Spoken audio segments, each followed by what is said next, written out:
Hey everyone, welcome to our channel. Sharing a Wi-Fi password between iPhones running different versions of iOS is convenient and straightforward process.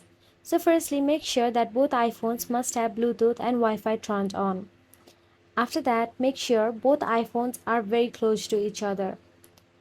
Then unlock the both of the iPhone. Make sure that both of the iPhones are unlocked.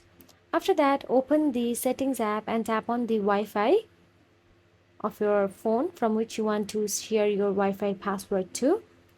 After you do that, you will get to see the a prompt that will be asking that if you want to share the Wi-Fi password with the new phone or not.